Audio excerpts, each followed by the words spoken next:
Hi hello ನಮಸ್ತೆ ನನ್ನ YouTube family ಮೆಂಬರ್ಸ್ಗೆ ಇಲ್ಲಿ ಹೇಗಿದ್ದೀರಾ ಎಲ್ಲರೂ. ನಾನಂತೂ ತುಂಬ ಚೆನ್ನಾಗಿದ್ದೀನಿ.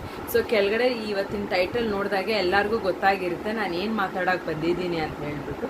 ಹೌದು, ನಾನು ಫಸ್ಟ್ ಪ್ರೆಗ್ನೆನ್ಸಿದು ಎಕ್ಸ್ಪೀರಿಯೆನ್ಸು ಅದು ನಿಮ್ಮ ಮತ್ತು ಡೆಲಿವರಿಗೆ ನನಗೇನು ಎಕ್ಸ್ಪೀರಿಯೆನ್ಸ್ ಆಗಿತ್ತು, ನನ್ನ ಪರ್ಸನಲ್ ಎಕ್ಸ್ಪೀರಿಯೆನ್ಸ್ ನಿಮ್ಮ ಹತ್ರ ಶೇರ್ ಮಾಡೋದಕ್ಕೆ ಬಂದಿದ್ದೀನಿ. ಆದರೆ ವಿಡಿಯೋಲ್ಲಿ ಹೋಗೋಕ್ಕಿಂತ ಮುಂಚೆ ದಯವಿಟ್ಟು ಸಬ್ಸ್ಕ್ರೈಬ್ ಮಾಡ್ಕೊಳ್ಳಿ ನನ್ನ ಚಾನಲ್ನ. ತುಂಬ ಜನ ನನ್ನ ವೀಡಿಯೋಸ್ನ ಸಬ್ಸ್ಕ್ರೈಬ್ ಮಾಡ್ಕೊಳ್ದೇನೆ ನೋಡ್ತಾ ಇದ್ದೀರಾ. ನಿಮ್ಮ ಸಬ್ಸ್ಕ್ರಿಪ್ಷನ್ ದ್ವಾರಾನೇ ನನ್ನಂಥ ಬಿಗಿನರ್ಸ್ಗೆ ತುಂಬ ಸಪೋರ್ಟ್ ಸಿಗುತ್ತೆ, ಬೆಂಬಲ ಸಿಗುತ್ತೆ. ಮುಂದೆ ಬರ್ತಾ ಬರ್ತಾ ತುಂಬ ಇಂಟ್ರೆಸ್ಟಿಂಗ್ ಆಗಿರೋ ವ್ಲಾಗ್ಸ್ನ ಅಪ್ಲೋಡ್ ಮಾಡೋದಕ್ಕೆ ನನಗೆ ಒಳ್ಳೆ ಸಪೋರ್ಟು ಮತ್ತು ಪ್ರೋತ್ಸಾಹ ಸಿಗುತ್ತೆ. ಮತ್ತು ನೀವು ಸಬ್ಸ್ಕ್ರೈಬ್ ಮಾಡ್ಕೊಳ್ಳೋ ದ್ವಾರ ನಿಮಗೆ ನೋಟಿಫಿಕೇಷನ್ ಸಿಗುತ್ತೆ. ನಾನು ನೆಕ್ಸ್ಟ್ ಮಾಡ್ತಾ ಇರೋ ಬ್ಲಾಗ್ಸ್ ಬಗ್ಗೆ ನೋಟಿಫಿಕೇಷನ್ ಸಿಗುತ್ತೆ. ಸೊ ದಯವಿಟ್ಟು ನನ್ನ ಚಾನಲ್ನ ಸಬ್ಸ್ಕ್ರೈಬ್ ಮಾಡ್ಕೊಳ್ಳಿ. ಓಕೆ, ಬನ್ನಿ ವಿಡಿಯೋ ಒಳಗಡೆ ಹೋಗೋಣ. ಸೊ ನಾನು ಪಾರ್ಟ್ 1 ಪಾರ್ಟ್ 2 ನನ್ನ ಲೈಫ್ ಜರ್ನಿ ಯಾರ್ಯಾರು ನೋಡಿರೋ ಕೆಳಗಡೆ ಲಿಂಕ್ ಕೊಡ್ತೀನಿ. ನಾನು ದಯವಿಟ್ಟು ಹೋಗ್ಬಿಟ್ಟು ಲಿಂಕ್ನಲ್ಲಿ ಅದು ನನ್ನ ಪಾರ್ಟ್ 1 ಪಾರ್ಟ್ 2 ಲೈಫ್ ಜರ್ನಿ ನೋಡಿ. ಆವಾಗ ನಿಮ್ಗೆ ಅರ್ಥ ಆಗುತ್ತೆ ನನ್ನ ಪ್ರೆಗ್ನೆನ್ಸಿ ಹೆಂಗೆ ಕಂಟಿನ್ಯೂ ಆಗಿದೆ ಅಂತ ಹೇಳ್ಬಿಟ್ಟು, ಪ್ರೆಗ್ನೆನ್ಸಿ ಸ್ಟೋರಿ ಮತ್ತು ಅದು ಹೆಂಗೆ ರಿಲೇಟ್ ಆಗಿದೆ ಅಂತ ನಿಮಗೆ ಗೊತ್ತಾಗುತ್ತೆ. ಸೊ ನನಗೆ 2014 ನವಂಬರಲ್ಲಿ ಮದುವೆ ಆಯಿತು. 2015 ಡಿಸೆಂಬರಲ್ಲಿ ನನ್ನ ಮಗಳು ಹುಟ್ಟಿದ್ದು. ನನಗೆ 2015 ಮಾರ್ಚಲ್ಲಿ ನಾನು ಪೀರಿಯಡ್ಸ್ ಮಿಸ್ ಆದೆ. ಆದರೆ ನಾನು ಖಂಡಿತ ಹೇಳ್ತೀನಿ ನೋಡಿ ನಿಮಗೆ, ನನಗೆ ಯಾವ ಥರ ವಾಮಿಟ್ ಆಗಲಿ, ನಾಸಿಯಾ, ಸ್ಲೀಪ್ಲೆಸ್ನೆಸ್ ಇದ್ಯಾವುದು ನನಗೆ ಸೈನ್ಸು ಸಿಮ್ಟಮ್ಸೇ ಇರಲಿಲ್ಲ. ನಾನು ತುಂಬ ನಾರ್ಮಲಾಗೇ ಇದ್ದೆ. ಜಸ್ಟ್ ಪೀರಿಯಡ್ಸ್ ಮಿಸ್ ಆಯಿತು. ನನಗೆ ಹೋಗಿ ಟೆಸ್ಟ್ ಮಾಡ್ಕೊಂಡ್ವಿ, ಬೇಬಿ ಫಾರ್ಮ್ ಆಗಿದೆ ಅಂತ ನಮಗೆ ಗೊತ್ತಾಯಿತು. ಮತ್ತು ನನ್ನ ಎಂಟೈರ್ ಪ್ರೆಗ್ನೆನ್ಸಿ ನಾನು ತುಂಬ ನಾರ್ಮಲಾಗೇ ಇದ್ದೆ. ನನಗೆ ಯಾವುದೇ ರೀತಿಯಾದ ತೊಂದರೆ ಅಂತೂ ಖಂಡಿತ ಇರಲಿಲ್ಲ. ನಾನು ಫಸ್ಟ್ ಪ್ರೆಗ್ನೆನ್ಸಿ ತುಂಬ ಸ್ಮೂತಾಗೆ ಹೋಯಿತು. ನನಗೆ ಎವ್ರಿ ಸ್ಕ್ಯಾನಿಂಗೇ ಆಗಲಿ, ಎವ್ರಿ ಮಂತ್ ಚೆಕಪ್ಪೇ ಆಗಲಿ ನನಗೆ ತುಂಬ ಸ್ಮೂತಾಗಿ ಹೋಯಿತು. ನಾನು ಕೆಲವು ಜನ ಹೇಳ್ತಾರೆ ಪ್ರೆಗ್ನೆನ್ಸಿ ಟೈಮಲ್ಲಿ ನನಗೆ ಅದು ವಾಸನೆ ಆಗೋಲ್ಲ, ಒಗ್ಗರಣೆ ವಾಸನೆ ಆಗೋಲ್ಲ, ಅನ್ನ ಕುದಿಯೋ ವಾಸನೆ ಆಗೋಲ್ಲ ಅಂತ. ಆದರೆ ನನಗೆ ಆ ಥರ ಏನೂ ಇರಲಿಲ್ಲ. ನಾನು ಚೆನ್ನಾಗಿ ತಿಂತಾಯಿದ್ದೆ, ಚೆನ್ನಾಗಿ ಓಡಾಡಿಕೊಂಡು ಒಳ್ಳೆ ಕೆಲಸ ಚೆನ್ನಾಗಿ ಮಾಡ್ತಾಯಿದ್ದೆ. ನಾನು ಬಗ್ಗಿ ಮನೆ ಒರೆಸ್ತಾ ಇದ್ದೆ. ಎಲ್ಲ ಕೆಲಸಗಳು ನಾನು ಅಚ್ಚುಕಟ್ಟಾಗಿ ನಾನು 9ನೇ ತಿಂಗಳ ತನಕ ಮಾಡಿದೆ. ನನಗೆ ಎಂಥ ರೀತಿಯಾದ ಕಾಂಪ್ಲಿಕೇಶನ್ಸ್ ಇರಲಿಲ್ಲ ನನಗೆ. ಆಮೇಲೆ ಬಂದ್ಬಿಟ್ಟು ನಮ್ಮ ಅತ್ತೆ ಮಾವ, ನಮ್ಮ ತಂದೆ ತಾಯಿ ಎಲ್ಲ ಕೂತ್ಕೊಂಡು ಇನ್ನು 9ನೇ ತಿಂಗಳು ಸ್ಟಾರ್ಟ್ ಆಯ್ತಲ್ಲ, ಸೀಮಂತ ಮಾಡೋಣ ಅಂತ ಡಿಸೈಡ್ ಮಾಡಿದರು. ನಂಗೆ Jan 4th ಬಂದುಬಿಟ್ಟು ಡೆಲಿವರಿ ಡೇಟ್ ಕೊಟ್ಟಿದ್ದು. ನನಗೆ November 26ಗೆ 9th ಮಂತಿಗೆ ಬಿದ್ದು. 9th ಮಂತಿಗೆ ಬಿದ್ದಾದಮೇಲೆ December 20th ನನಗೆ ಸೀಮಂತ ಆಯಿತು. ಪಕ್ಕದಲ್ಲಿ ನಿಮಗೆ ಸೀಮಂತ ಪಿಕ್ಸನ್ನು ನಾನು ಆ್ಯಡ್ ಮಾಡ್ತೀನಿ, ಖಂಡಿತ ನೋಡಿ ನೀವು.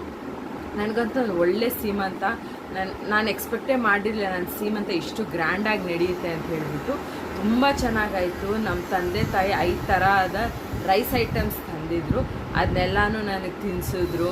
ಮತ್ತು ಊಟ ಅಂತೂ ತುಂಬ ಚೆನ್ನಾಗಿ ಅರೇಂಜ್ ಮಾಡಿದರು. ಎಲ್ಲರೂ ತುಂಬ ಖುಷಿಯಿಂದ ಬಂದು ಊಟ ಮಾಡಿಕೊಂಡು ಹೋದರು. ಸೊ ಅದಾದಮೇಲೆ December 20th ಸೀಮಂತ ಆದಮೇಲೆ ನಮ್ಮ ತಾಯಿ ಮನೆಗೆ ಹೋದೆ ನಾನು. December 26th ನನಗೆ 9 ಕಂಪ್ಲೀಟ್ ಆಗಿ 10 ಸ್ಟಾರ್ಟ್ ಆಗಿತ್ತು. ಆ ಟೈಮಲ್ಲಿ ಬಂದುಬಿಟ್ಟು ನಾನು ಚೆಕಪ್ಗೆ ಹೋಗಿ ಬಂದಾಗ ಡಾಕ್ಟ್ರು ನೋಡಿ ಎಲ್ಲ ನಾರ್ಮಲಾಗೇ ಇದೆ. ಯೂಶ್ವಲಾಗಿ ಹೇಳೋ ಥರನೇ ಹೇಳ್ತಾರಲ್ಲ ಡಾಕ್ಟರ್ಸು, ನಿಮಗೇನಾದರೂ ಈ 9 ಕಂಪ್ಲೀಟ್ ಆಗಿ 10 ಇದೆ, ಇನ್ನೇನು 10 ಡೇಸ್ ಇದೆ ನಿಮ್ಮ ಡ್ಯೂ ಡೇಟ್ಗೆ. ಈ ಟೈಮಲ್ಲಿ ಏನಾದರೂ ನಿಮಗೆ ಮೂಮೆಂಟ್ಸ್ ನಿಂತೋಗೋದು, ವಾಟರ್ ಬ್ರೇಕ್ ಆಗೋದು, ಇಲ್ಲಾಂದರೆ ನಿಮ್ಗೆ ಏನಾದರೂ ನೋವು ಸ್ಟಾರ್ಟ್ ಆಗುತ್ತೆ ಅಂತ ಏನಾದರೂ ಸಿಮ್ಟಮ್ಸ್ ಇದ್ದರೆ ಖಂಡಿತ ಬಂದು ಅಡ್ಮಿಟ್ ಆಗಿ ಅಂತ ಹೇಳಿದ್ರು.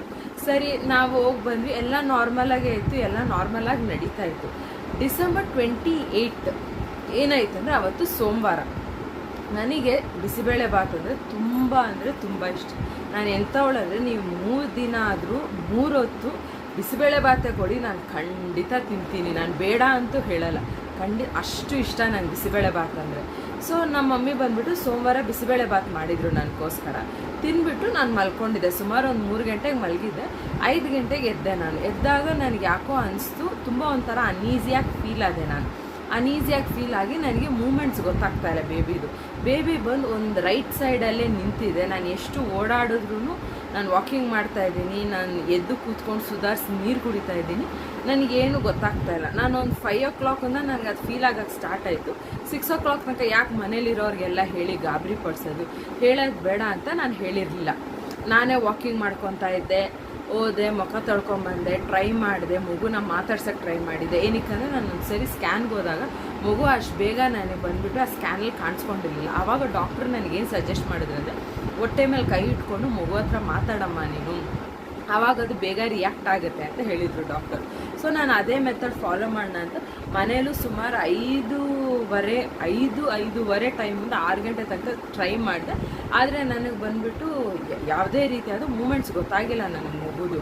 ನನಗೆ ಒಂಥರ ಫಸ್ಟ್ ಪ್ರೆಗ್ನೆನ್ಸಿ ಆಗಿರೋದ್ರಿಂದ ತುಂಬ ಭಯ ಆಗಿತ್ತು. ನನಗೆ ಏನಾಗುತ್ತೋ ನನಗೆ ಯಾಕೆ ಈ ಥರ ಆಗ್ತಾಯಿದೆ, ಇದು ನಾರ್ಮಲೇನಾ, ಹೋಗಿ ಹೇಳಿದರೆ ನನಗೊಂಥರ ಭಯ ಇತ್ತು. ಹೋಗಿ ಮನೇಲಿ ಹೇಳಿದರೆ ಮನೇಲಿರೋರು ಹೆಂಗೆ ರಿಯಾಕ್ಟ್ ಮಾಡ್ತಾರೋ ಏನೋ ಅನ್ನೋದು ಒಂದು ಭಯ ಇತ್ತು ನನಗೆ. ಸೊ ಅದಾದಮೇಲೆ ನಾನು ಏನು ಮಾಡಿದೆ, ನಮ್ಮ ತಾಯಿ ಹತ್ರ ಹೋಗಿ ಒಂದು 6 ಗಂಟೆ ಹಂಗೆ ಇದನ್ನು ಶೇರ್ ಮಾಡ್ಕೊಂಡಮ್ಮ, ನಾನು ಈ ಥರ ಮಲ್ಕೊಂಡಿದ್ಮೇಲಿಂದ ನಂಗೆ ಈ ಥರ ಮೂಮೆಂಟ್ಸ್ ಗೊತ್ತಾಗ್ತಾ ಇಲ್ಲಮ್ಮ, ಏನು ಮಾಡೋದಂತ ಗೊತ್ತಾಗ್ತಾ ಇಲ್ಲ. ನಮ್ಮ ತಾಯಿ ಇದ್ಬಿಟ್ಟು ಸರಿ ಸ್ವಲ್ಪ ವಾಕಿಂಗ್ ಮಾಡು ನೋಡೋಣ ಅಂತ ಇಮಿಡಿಯೇಟಾಗಿ ನಮ್ಮ ಅತ್ತೆಗೆ ಫೋನ್ ಮಾಡಿದ್ರು.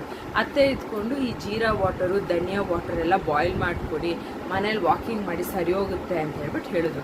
ನಾವು ಸುಮಾರು ಒಂದು 7-7:30 ತನಕ ಜೀರಾ ವಾಟ್ರು ಧನಿಯಾ ವಾಟರ್ ಎಲ್ಲ ಕುಡಿದೆ, ವಾಕಿಂಗ್ ಮಾಡಿದೆ. ನನ್ನ ಕೈಯಲ್ಲಿ ಮೂಮೆಂಟ್ಸೇ ಫುಲ್ಲಾಗೇ ಇಲ್ಲ. ನನಗೆ ಅವಳು ತುಂಬ ಆ್ಯಕ್ಟಿವ್ ಆಗಿದ್ಲು, ನನ್ನ ದೊಡ್ಡ ಮಗಳು ಹೊಟ್ಟೆಯಲ್ಲಿ ತುಂಬ ಆ್ಯಕ್ಟಿವ್ ಆಗಿದ್ಲು. ನೋಡಿದ್ರೆ ನಂಗೆ ಮೂಮೆಂಟ್ಸೇ ಕಂಪ್ಲೀಟಾಗಿ ನನಗೇನು ಗೊತ್ತಾಗ್ತಾ ಇಲ್ಲ ಆ ಟೈಮಲ್ಲಿ. ಸೊ ನಂಗೆ ತುಂಬ ಗಾಬರಿ ಆಯಿತು. ಆಮೇಲೆ ಇಮಿಡಿಯೇಟಾಗಿ ನಮ್ಮ ತಾಯಿ ಒಂದು 2 ಸತಿನೂ ಜೀರಾ ವಾಟ್ರ್ ಧನಿಯಾ ವಾಟ್ರ್ ಎಲ್ಲ ಕುಡಿದ್ರೆ ನಂಗೆ ಮೂಮೆಂಟ್ಸ್ ಏನು ಗೊತ್ತೇ ಆಗಿಲ್ಲ ನನಗೆ. ಆಮೇಲೆ ಇಮಿಡಿಯೇಟಾಗಿ ಬಂದುಬಿಟ್ಟು ಹಾಸ್ಪಿಟ್ಲಿಗೆ ಹೋದ್ವಿ. ಡಾಕ್ಟ್ರ್ ನೋಡಿಬಿಟ್ಟು ಒಂದೇ ಮಾತು ಹೇಳಿದ್ರು, ನಾನು ನೋಡಿದಂಗೆ ಇನ್ನೂ ಇದು ಪೇಯ್ನ್ಸ್ ಏನು ಸ್ಟಾರ್ಟ್ ಆಗಿಲ್ಲ, ಲೇಬರ್ ಪೇಯ್ನ್ಸು. ಆದರೆ ನಂಗೆ ಆ ಟೈಮಲ್ಲಿ ಲೋವರ್ ಬ್ಯಾಕು ತುಂಬ ನೋವಿತ್ತು. ಆದರೆ ಡಾಕ್ಟ್ರ್ ನೋಡ್ಬಿಟ್ಟು ಹೇಳಿದ್ರು, ನನಗೆ ಕಂಡಂಗೆ ಇನ್ನೂ ಲೇಬರ್ ಪೇಯ್ನ್ಸ್ ಏನು ಸ್ಟಾರ್ಟ್ ಆಗಿಲ್ಲ, ನೀವು ನೋಡಿ ಇದೇ ಥರ ನಿಮ್ಗೇನೋ ಮೂಮೆಂಟ್ಸ್ ಇನ್ನೂ ಕಂಟಿನ್ಯೂ. ಆದರೆ ಬೇಬಿ ಹಾರ್ಟ್ ಬೀಟ್ ಕರೆಕ್ಟಾಗಿತ್ತು, ಅವ್ರು ಚೆಕ್ ಮಾಡಿದಾಗ ಬೇಬಿ ಹಾರ್ಟ್ ಬೀಟ್ ಏನೋ ಕರೆಕ್ಟಾಗಿದೆ. ಆದರೆ ಅವ್ರು ಇಷ್ಟೇ ಹೇಳಿದ್ದು, ನೀವು ನೋಡಿ ನೈಟ್ ತನಕ ನಿಮ್ಗೆ ಇದೇ ಥರ ಮೂಮೆಂಟ್ಸ್ ಗೊತ್ತಾಗ್ತಾ ಇಲ್ಲ ಏನಂದರೆ ನೀವು ಖಂಡಿತ ಬಂದು ಅಡ್ಮಿಟ್ ಆಗಿ ಅಂತ ಹೇಳಿದ್ರು. ನಾವು ಸುಮಾರು ಒಂದು 9-9 ಫ್ರೆಂಡ್ಸ್, ನಾನು ಫಸ್ಟ್ ಪ್ರೆಗ್ನೆನ್ಸಿ ಜರ್ನಿನ ಪಾರ್ಟ್ 1 ಪಾರ್ಟ್ 2 ಆಗಿ ಅಪ್ಲೋಡ್ ಮಾಡ್ತಾ ಇದ್ದೀನಿ. ಅದು ಲೆಂತ್ ಜಾಸ್ತಿ ಆಗುತ್ತೆ, ನಿಮಗೆ ಕ್ಲಾರಿಟಿಯಾಗಿ ಎಲ್ಲ ಗೊತ್ತಾಗಲ್ಲ ಅನ್ನೋ ಕಾರಣಕ್ಕಾಗಿ ಪಾರ್ಟ್ 1 ಪಾರ್ಟ್ 2 ಆಗಿ ಅಪ್ಲೋಡ್ ಮಾಡ್ತಾ ಇದ್ದೀನಿ. ಸೊ ಇವತ್ತು ಪಾರ್ಟ್ 1 ಅಪ್ಲೋಡ್ ಮಾಡ್ತೀನಿ, ಮತ್ತು ಇನ್ನೊಂದು ದಿನ ಪಾರ್ಟ್ 2 ಅಪ್ಲೋಡ್ ಮಾಡ್ತೀನಿ. ಖಂಡಿತ ನನ್ನ ವೀಡಿಯೋಸ್ನ ಲೈಕ್ ಮಾಡಿ, ಕಮೆಂಟ್ ಮಾಡಿ, ಶೇರ್ ಮಾಡಿ, ಮಿಸ್ ಮಾಡದೆ ಸಬ್ಸ್ಕ್ರೈಬ್ ಮಾಡ್ಕೊಳ್ಳಿ. Have a nice day, bye.